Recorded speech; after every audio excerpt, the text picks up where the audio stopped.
अस्सलाम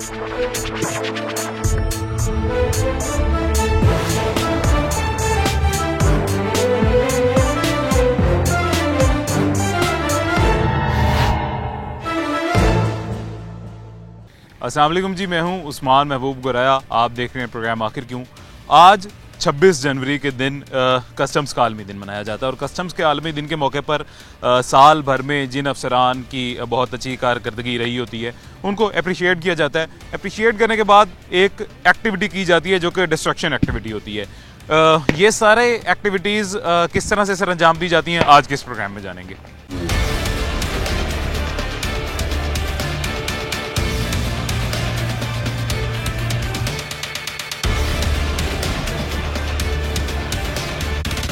सबसे पहले जी हमारे साथ मियां कलीम अख्तर हमारे सिटी न्यूज़ नेटवर्क के रिप्रेजेंटेटिव हैं, नुमाइंदे हैं, सीनियर रिपोर्टर हैं, अच्छे रिपोर्टर हैं। उन्होंने हमें वक्त दिया है। सबसे पहले कलीम अस्सलाम वालेकुम और आपका बहुत शुक्रिया, आपने हमें वक्त दिया। जी वालेकुम सलाम सर, आपका बहुत बहुत शुक्रिया कि आपने मौका दिया है कि आपसे बात कर सकूं और आपके शो में स्पेशली जो कि माशाल्लाह इतना हिट जा रहा है सोशल मीडिया के ऊपर, तो उसमें मुझे बोलने का मौका मिला, तो मेरे लिए ये बड़ी अच्छी चीज़ है। कलीम सिर्फ आपका प्यार है। अच्छा कलीम, आज कस्टम्स का आलमी दिन मनाया जाता है। कस्टम्स का आलमी दिन किस तरह से मनाया जाता है और ये इसको कस्टम्स का कोई आलमी दिन जैसे कि इसका दिन मुकर्रर किया गया, इसकी वजह क्या मुकर्रर करने की? अच्छा, दरअसल ये है कि ये ना 26 जनवरी हर साल ये आलमी दिन बनाते हैं अपना, और इस आलमी दिन के मौका के ऊपर ये तकरीब का भी इनकाद करते हैं। उसमें सारे अफसरान मौजूद होते हैं, डिप्टी डायरेक्टर, कलेक्टर सारे मौजूद होते हैं।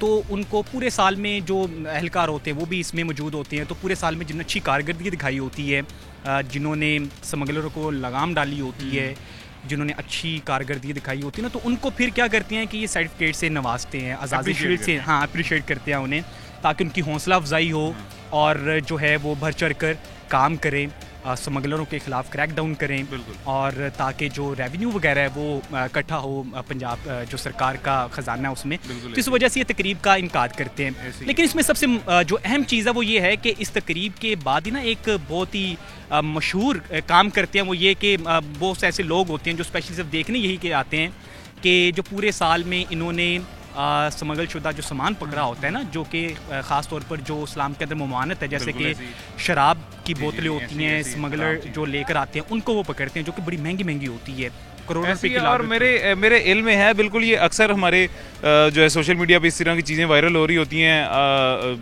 वीडियोस वगैरह, क्लिप्स वगैरह मैंने पहले भी देखे हैं। ढेर लगा होता है शराब की बोतलों का, महंगी इंपोर्टेड शराब की बोतलें होती हैं और उनके ऊपर बुलडोजर चला दिया जाता है। ये वही एक्टिविटी होगी आज? हाँ, बिल्कुल वही। ये अपने आलमी दिन की मुनासबत से ही ये तकरीब करते हैं।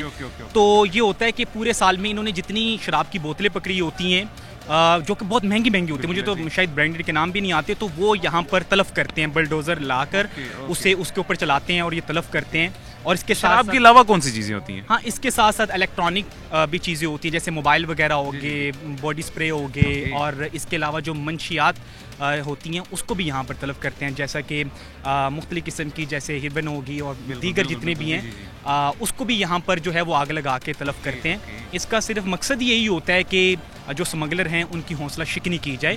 और फिर ये भी सवाल उठता है कि ये क्यों नहीं सेल आउट करके रेवेन्यू इकट्ठा करते हैं ना। तो मेन चीज़ है कि जैसे शराब है, ये इंसानी सेहत के लिए मुज़र सेहत है, मतलब नुकसानदेह है। इसी तरह जो इसके अलावा एक पाकिस्तान के कानून में हराम डिक्लेयर करके बैन भी किया गया इसे। हाँ बिल्कुल, बैन भी किया गया है, और इसको फिर वो जो है नीलाम नहीं कर सकते। जाहिर बात है, नीलाम करेंगे वो खरीदेगा, तो वो तो फिर बजाय के स्मगलिंग रोकने का फायदा तो कोई नहीं होगा, अच्छी सिमत की तरफ जाने की बजाय वो दोबारा वही काम होगा, तो वो जलाते हैं उसे सारी चीज़ों को। शराब की बोतलों को तलब करते हैं, जो नशावर अद्वियात होती हैं, जो एक्सपायर मेडिसिन होती हैं, बॉडी स्प्रे होती हैं, जो मोबाइल्स होते हैं ऐसे जो कि यहाँ पर स्मगल करके लाए जाते हैं ना, तो फिर उनको यहाँ पर वो बुलडोज़र की मदद से वो उसको तोड़ते हैं, शराब की बोतलों को तोड़ते हैं, और जो मेडिसिन वगैरह होती हैं, जो नशावर अद्वियात होती हैं, उसे जलाकर राख बनाया जाता है, ताकि जो स्मगलर हैं उनकी हौसला शिकनी हो सके। और एक अच्छा सा इनका पैगाम भी होता है। ये सिर्फ ये नहीं है कि जलाया जाए, बल्कि ये जलाकर एक पैगाम भी आलमी सतह पर देते हैं, जो कि पूरे पाकिस्तान के अंदर ये मनाया जाता है, बल्कि आप समझ लें कि पूरी दुनिया में ही। तो ये है कि ये एक पैगाम देते हैं कि इस तरह की जो चीज़ें हैं वो जो इंसानी सेहत के लिए मुस्बत नहीं है, तो उनको तो जलाया ही जाएगा, लेकिन इसके साथ से जो स्मगलर हैं उनके ख़िलाफ़ जो क्रैक डाउन है वो भी रहेगा। और जबकि आज मुझे बताया है जो है वो डीसी ने कि जो बोतलें यहाँ पर तलब की गई हैं वो तकरीबन जो हैं 20,000 के करीब थी, और ये महंगी ब्रांडेड थी जिसको यहाँ पे तलब किया गया है। तो हमें तो मेरे ख्याल से रेट भी नहीं पता होंगे, क्योंकि अल्हम्दुलिल्लाह मुसलमान है और ऐसी चीज़ें बहुत परहेज करते हैं, ना आपको पता होंगे ना मुझे पता होंगे, लेकिन फिर भी एक रफ आइडिया, चूँकि सहाफ़ी होने के लिहाज से हर चीज़ का एक अंदाज़ा रखना पड़ता है, तो एक रफ आइडिया जो हमें है मेरे ख्याल से वो करोड़ों का सामान तो होगा। हाँ, बिल्कुल ऐसा ही है, करोड़ों का। आप देखें ना कितनी एक जो बोतल होती है उसकी वो 40-40 हज़ार उसकी कीमत होती है, तो वो यहाँ पर मौजूद थी जिसको यहाँ पर तलब किया गया है। अच्छा ये है कि अब ये सारी तकरीब होगी, यहाँ पर बोतलें वगैरह जो शराब की हैं उसे भी तलब किया जाएगा, जो मंशियात जो नशावरत भी आते हैं और जो एक्सपायर्ड मेडिसिन है उसे भी यहाँ पर जलाया जाएगा। अफसरार यहाँ पे मौजूद होंगे, उनकी निगरानी में सारी कार्रवाई होगी। चलते हैं जाके आपको भी दिखाते हैं, जो नाजरीन है उन्हें भी दिखाते हैं कि किस तरह जो कस्टम्स वाले हैं वो अपना आलमी दिन मनाते हैं, तो फिर तरह से ऑपरेशन नाजरीन चलते हैं, आपको भी चल के दिखाते हैं किस तरह से ये एक्टिविटीज की जाती हैं, किस तरह से डिस्ट्रक्शन की जाती है, और ये कस्टम्स का आलमी दिन जो है वो आलमी दिन किस तरह से मनाया जाता है। ये जालिमों के लिए एक मैसेज होता है, और ये आम लोगों को तो कस्टम्स वाले जालिम लगते होंगे, लेकिन असल में ये जालिमों के लिए यानी स्मगलर्स के लिए एक मैसेज होता है कि किस तरह से आपकी चीज़ें तबाह कर दी जाएंगी, डिस्ट्रॉय कर दी जाएंगी उसकी कीमत का लिहाज किए बगैर। आए चल के आपको दिखाते हैं। आज ही कस्टम्स के आलमी दिन के मौके पे अब यहाँ पे जो डिस्ट्रक्शन ऑपरेशन स्टार्ट होने लगा है, उससे ये आपको थोड़ा सा आपकी स्क्रीन पे भी दिखाई दे रहा होगा, और मैं भी हल्का सा आइडिया देता हूँ। 20,000 रफली 20,000 के करीब यहाँ पे बोतलें हैं जो ज़ाया की जाएंगी, और ये वो सब बोतलें हैं जो स्मगलिंग के दौरान पकड़ी गई थी। ये स्मगल की हुई बोतलें थी और स्मगलिंग के दौरान पकड़ी गई थी। ये सारी ज़ाया की जाएंगी, बुलडोज़र चलाया जाएगा। आपने बड़ा अक्सर इस तरह की वीडियोस देखी होंगी, स्क्रीन पे बुलडोज़र चल रहे होते हैं और काफ़ी बोतलें इस तरह की ज़ाया की जा रही होती हैं। और ये वो गालिबन बोतलें हैं जो अगर इंपोर्ट की जाए या ख़रीदी जाए तो मेरे ख्याल से बहुत महंगी हैं। हमारे मज़हब में तो भाई मना है, हमने ना इनका रेट हमें पता है, ना हमने कभी पता करने की कोशिश की है, लेकिन ये गालिबन 20,000 बोतलें कोई होंगी, लाखों में इसका रेट होगा, और ये सारी आज ज़ाया कर दी जाएंगी। आपको स्क्रीन पे दिखाई दे रही होंगी। और सिर्फ ऐसा नहीं है कि यहाँ पे अल्कोहल, लिकर, शराब इस तरह की चीज़ें ही सिर्फ मौजूद हों, और भी दीगर चीज़ें इस तरह की हैं जो स्मगल की गई हैं, वो भी ज़ाया की गई हैं। यहाँ आपको मोबाइल फ़ोन्स नज़र आ रहे होंगे, ये सब मोबाइल फ़ोन्स यहाँ पे जो मौजूद हैं ये स्मगल किए हुए मोबाइल फ़ोन्स हैं, और स्मगलिंग के दौरान पकड़े गए हैं और ये ज़ाया किए जाएंगे। इसका मकसद ये है, मकसद जो स्मगल करके चीज़ें यहाँ पे लाई जाती हैं, स्मगल करके पाकिस्तान में किसी भी मुल्क से लाई जाती हैं चीज़ें, उसको कस्टम्स के हुकाम जब पकड़ते हैं और उसको इस तरह से ज़ाया करते हैं, इसका ज़ाया करने का मकसद ये है सिर्फ कि एक मैसेज स्मगलर्स तक चला जाए कि वो आपकी चीज़ यहाँ पे पाकिस्तान में स्मगल करके आप लाएंगे, वो ज़ाया हो जाएगी। कीमत उसकी जो भी हो वो चीज़ ज़ाया कर दी जाएगी, ना वो आपके इस्तेमाल में आएगी ना किसी और के इस्तेमाल में आएगी।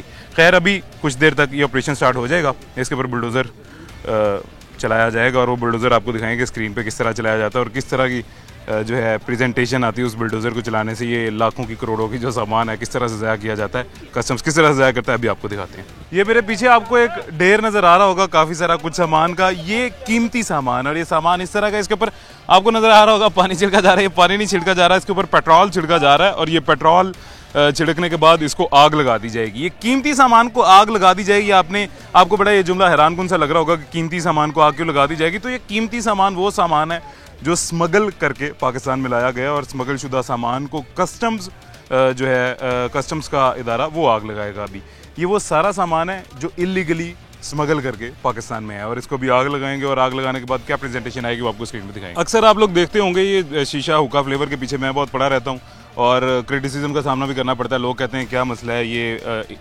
बैन नहीं होना चाहिए, और ये मैं कहता हूँ कि बैन होने चाहिए। जब हुकूमत का ऑर्डर है बैन हो तो बैन होने चाहिए। ये वो फ्लेवर्स हैं जो इंपोर्ट किए जाते हैं, शहर में सरेआम बिक रहे हैं, और हर दफ़ा एक ही सवाल मैं करता था कि ये सरेआम क्यों फ्लेवर शहर में बिक रहे हैं, ये कहाँ से आते हैं। जब एक चीज़ बैन है पाकिस्तान में, ये पाकिस्तान में आ कैसे जाती है? उसका जवाब ये है, ये पाकिस्तान में स्मगल होकर आती है। कस्टम हुकाम मैक्सिमम तो वो चीज़ पकड़ लेते हैं, रोक लेते हैं जब जितनी उनके हाथ में आ जाए, लेकिन फिर भी स्मगल करके जो पाकिस्तान तक पहुँच जाती है किसी तरह, वो फिर इस तरह बिकती है मार्केट्स में। और ये सिर्फ एक नहीं, ये हज़ारों की तादाद में इस तरह यहाँ पे मौजूद है। ये एक और यहाँ पे बिल्कुल उसी तरह की फ्लेवर पड़ा हुआ है। टैबलेट्स हैं, गालिबन कोई इलीगल टैबलेट्स होंगी, किसी तरह मंगवाई होंगी, ये भी फ्लेवर पड़े हुए हैं। और ये सब वही तमाम फ्लेवर्स हैं जो बाकी ममालिक से स्मगल करके यहाँ पे लाए जाते हैं, क्योंकि ये बैन है, पाकिस्तान में बैन है। अभी कुछ अर्सा पहले, कुछ दिन पहले इस्लामाबाद हाई कोर्ट की तरफ से भी ऑर्डर आया था कि पूरे मुल्क भर में शीशे का इस्तेमाल, शीशे के सामान की फ़रोख्त बैन है, और ये सामान स्मगल करके फिर भी पाकिस्तान में आता है, छुप के फिर भी फ़रोख्त किया जाता है। और इसी के साथ सिर्फ ये फ्लेवर्स नहीं, यहाँ पे कोयले भी मौजूद हैं। ये कोयले मौजूद हैं फ्लेवर के, ये भी कोयला मौजूद है हुक्के का, ये भी कोयला मौजूद है हुक्के का। और ये सिर्फ कोयला वगैरह मौजूद नहीं है, सिगरेट तो वैसे पाकिस्तान भर में बिक रही है सरेआम, लेकिन ये सिगरेट के भी जो इंटरनेशनल सिगरेट्स हैं स्मगल करके पाकिस्तान में लाए जाते हैं, वो भी यहाँ पे मौजूद हैं। और वो भी सब जो इलीगली लाए जाते हैं उसको किया जाता है, यहाँ पे आग लगाई जाती है।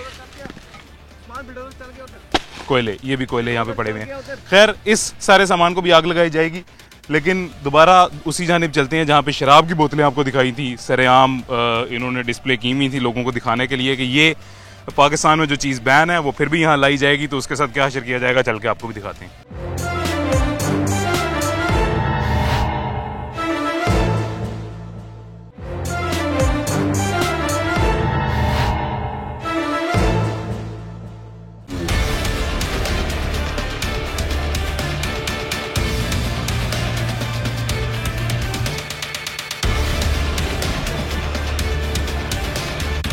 ये वो आपको जो अभी थोड़ी देर पहले शराब की बोतलें दिखाई थी उनका क्या हाल हो रहा है आपको नजर आ रहा होगा। और ये नीचे जो आपको दिखाई दे रहा है पानी, ये पानी नहीं है, ये वही शराब की बोतलें टूट के उनके अंदर से लेकर सारी निकल के शराब निकल के आ रही है।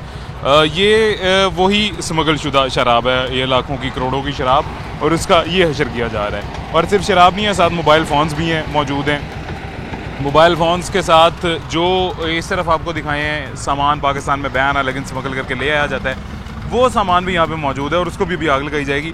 ये थोड़ा सा दूर होकर मुझे खड़ा इस वजह से होना पड़ रहा है क्योंकि वहाँ से जब इसके ऊपर बुलडोज़र चलाया जाता है तो शराब की बोतल टूट के उसकी कंकरियाँ भी ऊपर आके गिर जाती हैं। और ये उन्हीं शराब की बोतलों का जो डिस्ट्रक्शन ऑपरेशन है उसको जो यहाँ पे सरअंजाम दे रहे हैं वो डिप्टी कलेक्टर साहब हमारे साथ मौजूद हैं, अली मोहसिन मिनहास साहब। अस्सलाम वालेकुम सर, कैसे हैं, खैरियत से? जी बिल्कुल, थैंक यू सर। ये बड़े लोगों के दिलों में छुरियां भी वैसे तो चल रही होंगी, लेकिन हमारे मज़हब में एक चीज़ हराम है। हराम हलाल के कंसेप्ट को छोड़ के अगर देखा जाए तो ये किस वजह से सिर्फ इसको डिस्ट्रक्ट किया जाता है कि वो स्मगल होके आई होती है? जी, बेसिकली पाकिस्तान के कानून में इस चीज़ की ममानियत है और जब भी ये चीज़ पाकिस्तान के एयरपोर्ट्स के ऊपर लाने की कोशिश की जाती है तो पाकिस्तान कस्टम्स के जो जवान वहाँ पे मौजूद हैं वहाँ पर ये इसको डिटेन कर लेती हैं। इसके बाद इसके ऊपर एक ड्यू प्रोसेस होता है जिसके तहत इसको जब्त कर लिया जाता है। तो पाकिस्तान के लाहौर एयरपोर्ट और इसके अलावा सियालकोट एयरपोर्ट, अलावा अजी इंटेलिजेंस कस्टम्स ने भी ये बोतलें पकड़ी हैं और एक साल के दौरानिए में जो बोतलें पकड़ी गई हैं इसको वर्ल्ड कस्टम्स डे के मौके के ऊपर हम इसकी डिस्ट्रक्शन कर रहे हैं। ओके सर, ये इसके साथ मोबाइल फ़ोन्स भी हैं, जैसा कि मैं देख रहा था बॉक्स में मोबाइल फ़ोन्स वगैरह भी मौजूद हैं। मोबाइल फ़ोन्स को क्यों साथ डिस्ट्रक्ट किया जाता है? बेसिकली जो पीटीए से टाइप अप्रूवल जिन मोबाइल फ़ोन्स की नहीं होती उन मोबाइल फ़ोन्स को जो है ना वो हम डिस्ट्रॉय कर देते हैं और इसकी वजह इसका और कोई यूज़ नहीं है। पीटीए इन मोबाइल फ़ोन्स को अलाउ नहीं करता पाकिस्तान में, तो इसका कोई और डिस्पोजल नहीं है, फिर इसलिए हम इसको अपने सीजीओ के पीटीए से ये अप्रूव हो ही नहीं सकते। ये वो मोबाइल फ़ोन है जिनको लाने की इजाज़त, जिनको पाकिस्तान में लाने की इजाज़त नहीं है। इसमें कौन सी कंपनी आपके कुछ इल्म में होगा, कौन कौन सी कंपनीज है? इसमें कंपनी नहीं, स्पेसिफिक उनके IMEI नंबर्स पे पीटीए फोकस करता है। ओके, तो उसकी वजह क्या होती है? वो मोबाइल फ़ोन्स मतलब चोरी के होते हैं या वैसे ट्रेसेबल नहीं होते हैं? ये बेसिकली पीटीए की डोमेन है, कस्टम्स की नहीं, लेकिन उसमें मुमकिन तौर पे चोरी के भी मोबाइल फ़ोन हो सकते हैं और कुछ ऐसे भी हो सकते हैं कि जिसकी वो बैंड या फ्रीक्वेंसी शायद पीटीए अलाउ ना करे। बिल्कुल ठीक सर। अक्सर ये हमारे मज़हब में तो चूँकि मुसलमानों के मज़हब में तो ये बिल्कुल शराब जो है ये इसको टच करना भी गलत समझा जाता है, गुनाह समझा जाता है, लेकिन हमारे जो नॉन मुस्लिम कम्युनिटी है पाकिस्तान में बहुत आबाद हैं, उनके मज़हब में इसकी इजाज़त है। तो उनके लिए अगर वो लेके आते हैं कहीं से भी एयरपोर्ट से या किसी और तरह से स्मगल किए बगैर लेके आते हैं कानूनी तौर पे, तो उनको इजाज़त होती है ले जाने की? वो लाइसेंस गवर्नमेंट ने इशू किए हुए हैं कि जो लेकर को इंपोर्ट कर सकते हैं। इस तरह से डिप्लोमेट्स पाकिस्तान के अंदर हैं, वो भी मिनिस्ट्री ऑफ फॉरेन अफेयर्स से इजाज़त लेते हैं और इसके बाद लेकर को ला सकते हैं। तो कानून के अंदर एक रास्ता मौजूद है। ये वो सारी चीज़ें हैं जो कि उस कानून को फॉलो किए बगैर यहाँ लाई जाती हैं। तो इसी से रिलेटेड मैं असल में आपसे सवाल ये पूछना चाह रहा था जो मैंने नॉन मुस्लिम वाली भी बात अंदर की थी कि सर ये काफ़ी महंगा सामान है, काफ़ी कीमती सामान है सारा ही। ये शराब भी देखी जाए तो महंगी शराब है। ये हमारी हुकूमत या हमारा ये कस्टम्स का महकमा इसका रेवेन्यू क्यों नहीं जनरेट करता नॉन मुस्लिम्स को सेल करके, नीलाम करके? जी, ये तो गवर्नमेंट का ये पॉलिसी लेवल का डिसीजन है। पाकिस्तान के कवानीन के मुताबिक इसको डिस्ट्रॉय ही करना है, जो कि हम यहाँ पे कर रहे हैं। अभी तक यही है। लेकिन वैसे अगर नॉन मुस्लिम्स के, ये गवर्नमेंट का रूल है कि आप उनको भी नीलाम नहीं कर सकते, क्योंकि वैसे तो कस्टम्स की नीलामी अक्सर होती रहती है। ठोकर पे कुछ चीज़ें अक्सर कस्टम्स की वो भी नीलाम हो रही हैं, गाड़ियों की नीलामी अक्सर हो रही होती है। लेकिन ये चूँकि शराब है, हराम है, इस वजह से नीलाम नहीं की जाती। बिल्कुल बिल्कुल ऐसा ही है, क्योंकि पाकिस्तान के हम बेसिकली लॉ को फॉलो कर रहे हैं। ये मेरे पीछे बिल्कुल वो, ये आपको एक और आवाज़ सुनाई दी गई होगी। आवाज़ तो शायद आपको ना आई होगी क्योंकि वहाँ पे माइक नहीं है। आपको दिखाई दिया होगा यहाँ पे छोटे छोटे से स्पार्क्स हो रहे हैं, बम फट रहे हैं छोटे छोटे से। बम नहीं है यहाँ पे, दरअसल ये वो सामान है, ये भी स्मगलशुदा सामान है जिसको डिस्ट्रक्ट किया जाता है। ये वो सामान है जिसमें बॉडी स्प्रे या परफ्यूम्स वगैरह मौजूद हैं। बॉडी स्प्रे परफ्यूम है ये, उनको आग लगने से उनके फटने की आवाज़ आती है, जो एक छोटा सा धमाका दिखाई देता है। खैर, ये जो सामान है ये क्यों बैन है, इसकी भी बात करेंगे। और एक और हमारे साथ हसन साहब मौजूद हैं, ये इनसे पूछते हैं मजीद कि जो सामान नीलाम किया जाता है तकरीबन उससे कितना रेवेन्यू आ जाता है। अस्सलाम वालेकुम, कैसे हैं हसन साहब, खैरियत से? अल्हम्दुलिल्लाह, लगे शुक्र, आप सुनाएं? ठीक है, अल्हम्दुलिल्लाह। अच्छा, मुझे ये बताएं, जो सामान नीलाम कर दिया जाता है उससे कितना रेवेन्यू आता है आपके अंदाजे के मुताबिक? ये तो देखें, हमारे इन्फोर्समेंट डिपार्टमेंट है, तो हम तो स्मगलिंग को रोकते हैं। ओके। एक्चुअली जो रेवेन्यू इकट्ठा होते हैं वो अपेसमेंट डिपार्टमेंट से होता है, अपेसमेंट कलेक्ट्रेट से होता है। आप किस तरह से स्मगलिंग रोकते हैं? जी, हम दिन रात हमारी में देते हैं, हमारी स्क्वाड्स हैं जो डे नाइट चलते हैं, काम करते हैं, स्मगलर्स को पकड़ते हैं, उनके सामान शेयर करें, वाकया बताएं लोगों को कैसे रोकते हैं ताकि वो अगली दफ़ा उससे बचें स्मगलर्स। सब लोग स्मगलर्स वो हमसे 2 कदम आगे होते हैं, लेकिन हम उनके पीछे पीछे होते हैं। अच्छा।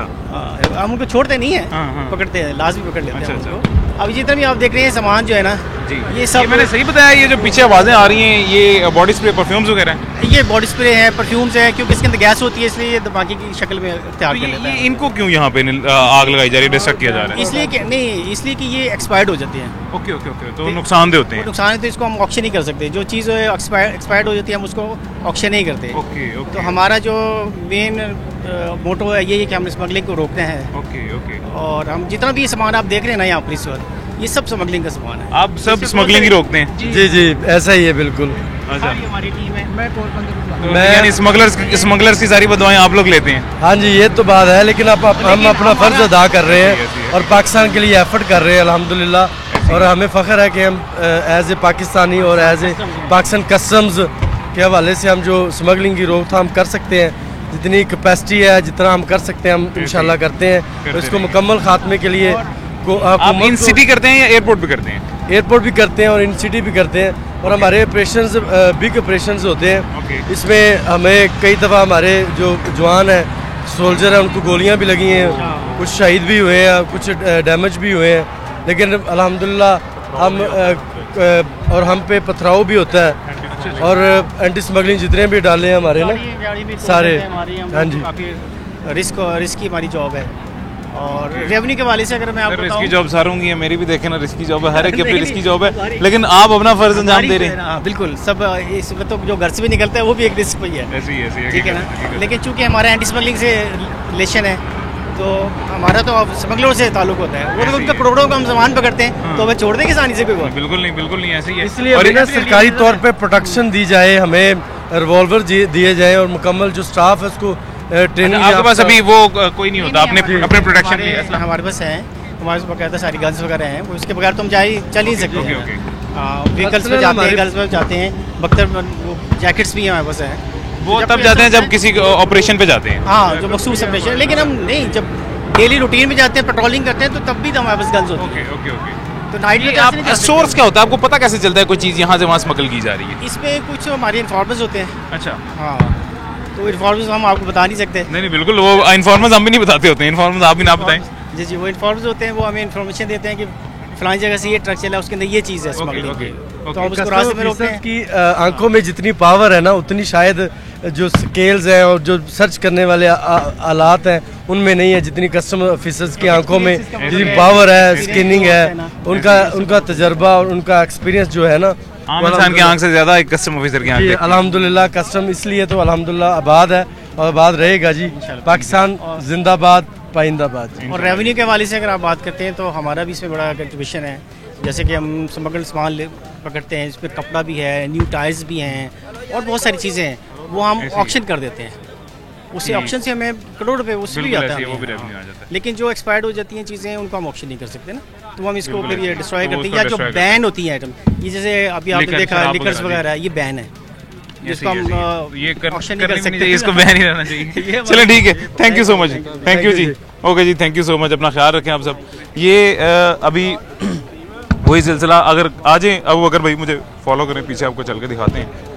ये वो सारा ढेर जो भी आपको थोड़ी देर पहले शराब का दिखा रहे थे, जहाँ पे जो क्या ढेर बना हुआ था, क्या सूरत हाल थी शराब की, वो अब कैसी है। थोड़ा सा इस तरह कैमरा घुमा लें जी, ऐसे ही घूम जाए थोड़ा सा इस तरह, वो अब मेरे पीछे आपको ये दिखाई दे रहा होगा, अब उसकी हालत क्या बन गई है। थोड़ी देर पहले जो यहाँ पे ढेर लगा हुआ था शराब का, मोबाइल फोन्स का और इस तरह की चीज़ों का, अब उसकी क्या हालत हो गई है।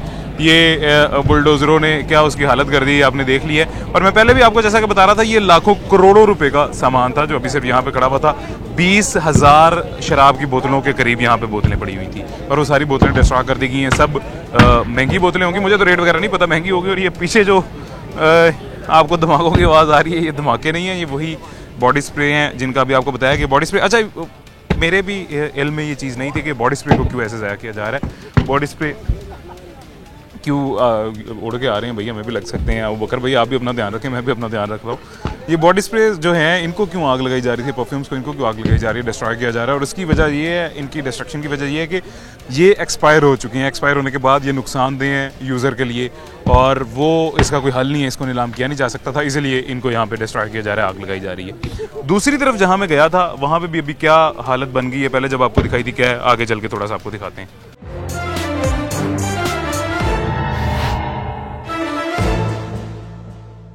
ये मेरे पीछे, अब तो आपको वैसे धुआं दिखाई दे रहा होगा, सिर्फ आग नहीं दिखाई दे रही होगी क्योंकि स्मोक के बाद यहाँ पे धुआं बहुत ज़्यादा हो गया। प्लास्टिक का सामान अंदर काफ़ी मौजूद था और वो धुआं बहुत ज़्यादा कर देता है, ब्लाइंड कर देता है बिल्कुल। यहाँ पे आपको स्मोक का धुआं बहुत ज़्यादा नज़र आ रहा होगा, ब्लाइंड हो चुका होगा। लेकिन ये वो सामान है जिसके अंदर शीशे के फ्लेवर्स भी मौजूद थे, हुक्के के, उसके कोयले भी मौजूद थे और दीगर सारा वो सामान जो बैन है पाकिस्तान में, वो सारा सामान यहाँ पे मौजूद था। सिगरेट्स जो बैन है इलीगली यहाँ पे पाकिस्तान में वो इंपोर्ट की जाते थे, वो भी इसमें सारे मौजूद थे। और ये वो सारा सामान है जो पाकिस्तान में इस्तेमाल होता है।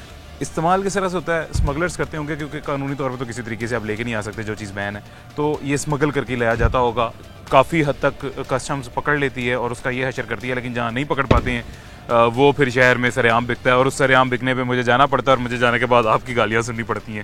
खैर, गालियाँ नहीं, हमारे सारे शहरी बड़ा मेरे से प्यार भी करते हैं। जब मैं किसी शीशा कैफ़े पे जाता हूँ या जब किसी शीशा फ्लेवर्स वाले के पास जाता हूँ और जाकर उससे पूछता हूँ कि क्यों इलीगल सामान बैन किया जा रहा है और कोई उसके खिलाफ कार्रवाई करवाता हूँ, अक्सर लोग मुझे दुआएं भी देते हैं, वालिदैन सारे मुझे दुआएं देते हैं, लेकिन अक्सर मेरे छोटे भाई, प्यारे भाई जो हैं, वो इस चीज़ से एतराज़ करते हैं, गिला करते हैं कि क्यों ये काम किया जा रहा है। ये शीशा चलना चाहिए, सारी दुनिया में चल रहा है, तो सारी दुनिया में चल रहा है। इसका नुकसान नफ़ा छोड़ के एक जो मेन बात है, पहले वो ये की जाए कानूनी तौर पे जो पूरे पाकिस्तान में चीज़ बैन है, अगर वो फिर भी कोई सरेआम फ़रोख्त करेगा, गैर कानूनी काम करेगा, तो हम तो जाएंगे, हम तो बोलेंगे। खैर, ये वो बुलडोज़र, ये जिसने अभी थोड़ी देर पहले हालत ख़राब की है चीज़ों की, ये है वो बुलडोज़र। और ये वो बुलडोज़र है जो अभी शराब की बोतलों के ऊपर चल के घूम फिर गया है। यहाँ पे भी लगी होंगी काफ़ी सारी जी। नापाक है, मेरे कपड़े नापाक हो जाए, इससे बेहतर है कि मैं इसको साथ ज़्यादा करीब हूँ ही ना, टच ही ना करूँ। खैर, आगे चल के देखते हैं अब जो सूरत हाल पहले आपको दिखाई थी, उसके बाद आग ठंडी होने के बाद हमें वहाँ पे क्या देखने को मिलता है, कुछ सामान बचता भी है या कुछ नहीं बचता। अभी ये चीफ कलेक्टर लाहौर जुल्फ़कार अली चौधरी साहब भी हमारे साथ मौजूद हैं। वही सवाल जो हम पहले डिप्टी कलेक्टर साहब से पूछ रहे थे, इनसे पूछते हैं, सर ये लाखों करोड़ों का सामान है जिसको डिस्ट्रक्ट किया जा रहा है, मेन वजह इसकी क्या? ये एज़ पर लॉ दो किस्म का सामान होता है। एक सामान जो है जो सिर्फ डिस्ट्रॉय हो सकता है, बिल्कुल। दूसरा सामान होता है जो कानून के मुताबिक हम नीलाम करते हैं और उससे गवर्नमेंट को उससे रेवेन्यू मिलता है। तो ये लिकर वगैरह ये वो चीज़ें जो कि सिर्फ डिस्ट्रॉय की जाती हैं। हम एक इस्लामी मुमलिकत हैं तो हम ये लेकर बेचने का तो काम नहीं कर सकते सर, हम तो एज अ मुसलमान हाथ भी लगाने से डरते हैं। जी जी बिल्कुल, तो इसी वजह से इसको डिस्ट्रॉय किया जाता है। सर, ये हमारे मज़हब में तो ठीक है, इसकी इजाज़त नहीं है, इसको देखने की, छूने की बिल्कुल इजाज़त नहीं है, लेकिन जो नॉन मुस्लिम्स हैं उनको तो ये अलाउ है और नॉन मुस्लिम्स काफ़ी पाकिस्तान में रह रहे हैं। तो मेरा मैं ये डिप्टी कलेक्टर साहब से भी यही बात पूछना चाह रहा था कि असल सवाल मेरा ये है कि नॉन मुस्लिम्स के लिए हम क्यों नहीं इसे नीलाम करके वो रेवेन्यू कस्टम्स अपने पास ले आता? ये अब लेजिस्लेचर ने ये काम करना होता है। अच्छा, वी आर सिविल सर्वेंट्स, हमने तो कानून पे अमल करना है। बिल्कुल ऐसे ही है। तो जिन्होंने कानून बनाया है तो हम उस पे अमल कर रहे हैं। वैसे आप अपना ओपिनियन क्या देंगे? मेरे ख्याल से अगर मैं लेजिस्लेशन तक अपनी आवाज़, आपकी आवाज़ या अपनी आपकी रहने देते हैं, अपनी आवाज़ पहुंचा सकूं, तो ये इस तरह का एक नया इम्प्लीमेंट होना चाहिए कानून के, नॉन मुस्लिम्स को नीलाम करके इसका रेवेन्यू भी कस्टम्स अपने पास ले आए या हुकूमत अपने पास ले आए। I am not sure about it, as far as the current law is concerned, we have to destroy it. और And we are destroying it. Destroying. और इसके अलावा जो ये जैसे मोबाइल फ़ोन्स हैं, मोबाइल फ़ोन्स भी डिस्ट्रॉय कर रहे हैं, उसकी क्या वजह है? मोबाइल फ़ोन्स कौन से हैं? वो ये जिनका IMEI नंबर जो है ना वो करप्ट किया हुआ होता है, टेम्पर्ड IMEI नंबर। ओके, यानी दो नंबरी की उसका पता ही नहीं चल सकता कि जेन्युइनली इंपोर्टेड है या नहीं है। ओके, चलें ठीक है sir, thank you so much. ये चीफ कलेक्टर लाहौर थे, अभी हमारे साथ मौजूद है और उन्होंने भी सेम वही सिनेरियो बताया है जो उसका किया जाता है। ये मेरे पीछे आपको एक बड़ी ज़बरदस्त चीज़ दिखाई दे रही होगी, आपको थोड़ा सा लेके चलते हैं। हवा तेज़ है, आपको थोड़ा सा भी उधर कैमरा लेके चल के दिखाते हैं कि वहाँ पे क्या हो रहा है, क्या किस चीज़ को इतनी आग लगाई गई है। आपको दोबारा दिखाते हैं, वैसे पहले भी आपको हल्का सा मैंने बता दिया था आग क्यों लगाई गई है, दोबारा चल के आपको दिखाते हैं किस चीज़ को आग लगाई जा रही है। ये थोड़ी देर पहले जो आपको मैंने बिल्कुल स्क्रीन पर दिखाई होगी, आपने भी देखा होगा, यहाँ पे ये वो जगह है जहाँ पे मैंने आपको फ्लेवर्स दिखाए थे। फ्लेवर्स बेशुमार पड़े हुए थे, सिगरेट्स बेशुमार पड़े हुए थे और दीगर सामान बेशुमार पड़ा हुआ था। ये वो जगह है। यहाँ पे अब क्या पीछे सूरत हाल आपको देखने को मेरी, आपको पता चल गया होगा कितना कुछ जल गया, कितना कुछ रह गया, आपको नजर आ रहा होगा। आग बहुत तेज़ है, मैं मजीद करीब जा नहीं सकता, लेकिन फिर भी कोशिश करते हैं थोड़ा सा मजीद करीब जाने की और आपको दिखाते हैं। वैसे तो अंदर गैस वाली चीज़ें भी हैं और वो फट रही हैं, वो भी खतरा है, इसी वजह डर मुझे लग रहा है, लेकिन करीब चल के आपको दिखाने की कोशिश करते हैं। ये सिगरेट्स सारे कुछ दीगर इर्द गिर्द पड़े हुए हैं, ये बच गए हैं, बाकी दरमियान से सारा सामान ज़ाया हो चुका है। इस ढेर के अंदर गुटका भी बेशुमार मिकदार में मौजूद था। गुटका बैन है, गुटके का इस्तेमाल बैन है, गुटका स्मगल होकर पाकिस्तान में आता है और वो सब यहाँ पे जला दिया गया है। एक चीज़ जो मेरे जहन में बार बार आ रही है वो चीज़ ये है कि स्मोक की पहले ही सूरत हाल आपके इल्म में है। स्मोक की वजह से कई लोगों के कारोबार भी मुतासिर हो रहे हैं। रात 10 बजे कारोबार बंद किए जा रहे हैं, दुकानें बंद की जा रही हैं और भी काफ़ी कुछ इंप्लीमेंट किया जा रहा है स्मोक को सिर्फ रोकने के लिए, स्मोक की रोकथाम के लिए। लेकिन ये जो आग लगाई गई है जिसके अंदर केमिकल्स भी हैं, जिसके अंदर प्लास्टिक भी बेशुमार मिकदार में मौजूद है, इस आग से स्मोक पे क्या इम्पैक्ट गया होगा इसका आइडिया आप लगा सकते हैं। यहाँ पे तो वैसे फ़िज़ा बहुत बेहतरीन है क्योंकि ये वाघा के करीब है। हम वाघा पे जो है बहुत इर्द गिर्द आबादी कम है, लोग कम आते हैं, तो यहाँ की फ़िज़ा बड़ी बेहतरीन है। लेकिन स्मोक कि इसका कितना किरदार है इस आग का, इस धुएं का, स्मोक में, इसका आइडिया आपको हो गया होगा। खैर, हमारे पास वक्त ख़त्म हो गया, ज़िंदगी रही तो इंशाल्लाह फिर मुलाकात होगी।